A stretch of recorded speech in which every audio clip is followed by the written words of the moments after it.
తండ్రి ఎవరో నీకు తెలుసా? తెలుసా? ఇదిగో ఈ కాముడేరా నీ తండ్రి. గేదె నల్లగా ఉన్నంత మాత్రాన పాలు తెల్లగా ఎలా ఉన్నాయనే కదరా నీ ప్రశ్న. దానికి సమాధానం చెప్పాలంటే ఒక వర్షం కురిసిన రాత్రి నేను 9వ నెల బాలింతగా ఉన్నప్పుడు. పండు పండు ఇదిగో. ఏమిటండి ఇది? నిద్రలేస్తే నేను, బయటికెళ్తే గంటోడు, పక్కకెళ్తే పాలేరు, ఎప్పుడూ తిరిగే తాయారు. రోజు మమ్మల్ని చూసి చూసి బిడ్డ కూడా చిట్టుమొహం వేసుకుని పుడతాడేమో అని భయంగా ఉంది. కడుపులో ఉన్నప్పుడు మనం ఎవరి మొహాలైతే చూస్తామో అచ్చం వారి పోలికలతోనే పుడతారంటారు. పొరపాటున నా పోలికలతో పుడితే? అదేంటి కాముడు, నీకేం తక్కువ? జుట్టు ఉండాల్సిన చోట లేకుండా అవసరం లేని చోట విపరీతంగా పెరిగిపోతుంది. మనకు పుట్టబోయే బిడ్డ గొప్ప అందగాడై ఉండాలి. ఇదిగో రోజు ఈ దేవుడి ఫోటోలు చూడు, వాళ్ళలాగే అందంగా పుడతాడు. కడుపుతో ఉన్నప్పుడు ఎవరి ఫోటో చూస్తే ఆ పోలికలతో బిడ్డ పుడతాడా? కనిపించని దేవుడి పోలికలు నా బిడ్డకెందుకు? ఈ ఊరికి దేవుడు రాయుడు. నా బిడ్డ ఆయనలాగే పుట్టాలి, ఆయనలాగే పుట్టాలి.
ఏంటి పండు ఇలా వచ్చావు? అయ్యా, తప్పు జరిగిపోయింది పెద్దయ్యా. ఏం జరిగింది? అసలే నువ్వు ఒట్టి మనిషి కూడా కాదు. ఒక్కసారి ఇటు చూడండి అయ్యా.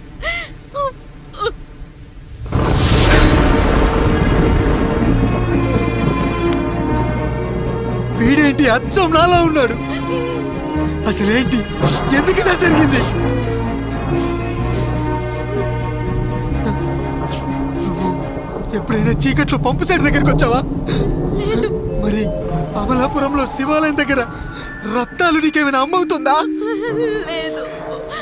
పిఠాపురంలో పద్మ, రామాపురంలో లక్ష్మి, కాకినాడలో సుజాత. అయ్యో దేవుడా, అసలు ఇదంతా ఎలా జరిగింది పండు? అయ్యా, ఇదంతా కాముడి వల్లే అయ్యా, కాముడి వల్లే. కాముడా? కాముడి కుటుంబానికి నాకు ఏం గుర్తు రావట్లేదే. ఎన్నని గుర్తు పెట్టుకోగలను నేను మాత్రం? అయ్యా, అది కాదయ్యా.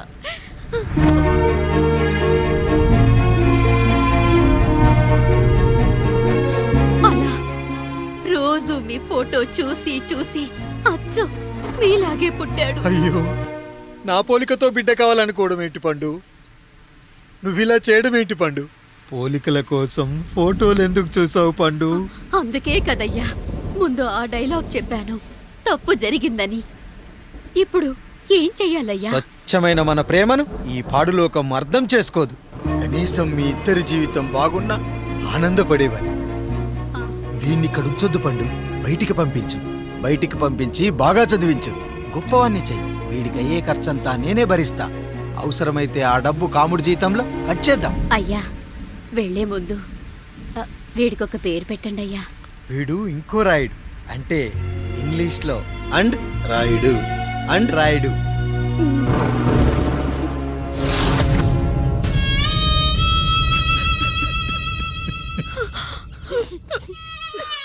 ఇదిరా నీ కథ, నా గతం. నిన్ను చదివించడం కోసం ఆయన మీ నాన్న జీతంలోంచి నెలకి 3000, 4000 కోసేసిచ్చేవారు. అప్పుడు ఆయన పడిన బాధ పగవాడు కూడా పడకూడదు. చూసావారా, దేవుడు లాంటి పెద్దయ్యని అనవసరంగా అనుమానించడం ఎంత పెద్ద తప్పు చేశావో అర్థమైందా? ఒకడు నిమ్మకాయ పెట్టి పసుపు వేసి ఉప్పు కలిపి పులిహోర చేయొచ్చు, కానీ ఆ పులిహోర ఎప్పటికీ దేవుడి ప్రసాదం. నువ్వు ఆ దేవుడి ప్రసాదం. ఇక ఆయనే మీ నాన్న.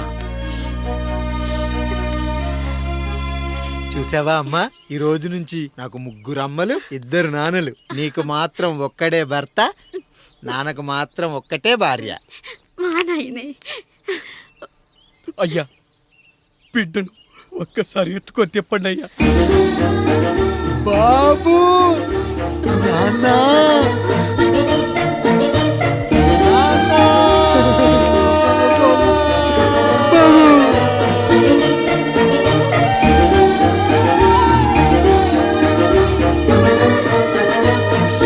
నన్ను క్షమించు నాన్న.